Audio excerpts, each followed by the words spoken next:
Hi guys, join me in the kitchen today as we make tiramisu. Today I have my kids with me and we are all excited. It's the first time we will be giving this a try. I start by brewing some espresso coffee. I added coffee and water to espresso maker and let it brew. I then strained the brewed coffee and added sugar to sweeten it up. I set this aside to cool.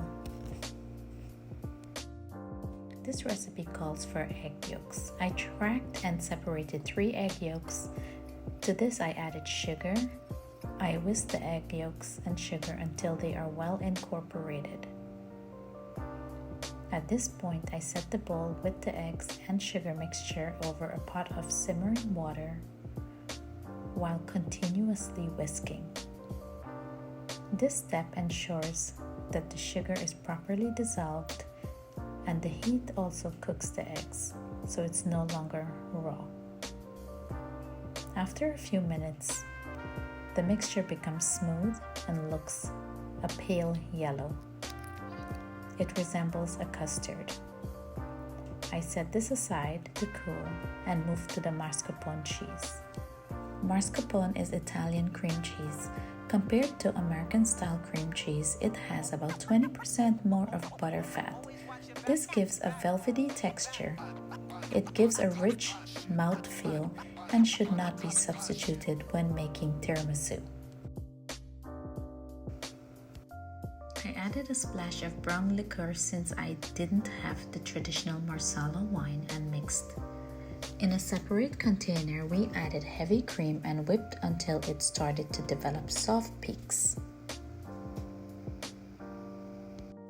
The mascarpone mixture is added to the cooled custard, then the whipped cream is folded into the mixture, ensuring not to overmix, and gently folding to keep the nice airy light texture.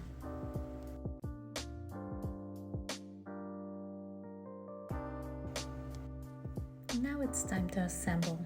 The kids each took turns to dip the lady fingers into the coffee and sugar mixture. You want to dip both sides but not over dip. They added the lady fingers into one layer at the bottom of the dish.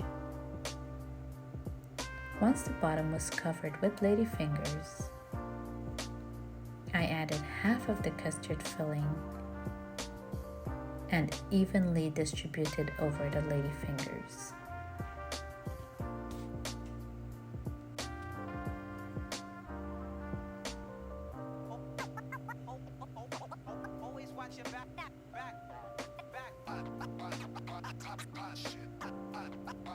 Then repeated the same process with the second half of the lady fingers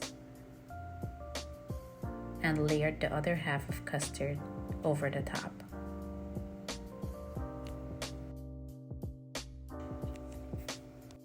I gently smoothed it over and my son dusted it with unsweetened cocoa powder. There you have it, the fully assembled tiramisu.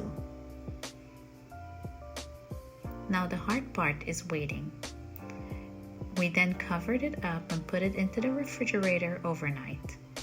This is where all of the layers get a chance to mix together and develop the rich and smooth taste.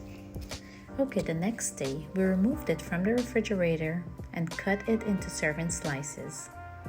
I then added some shaved chocolate on top.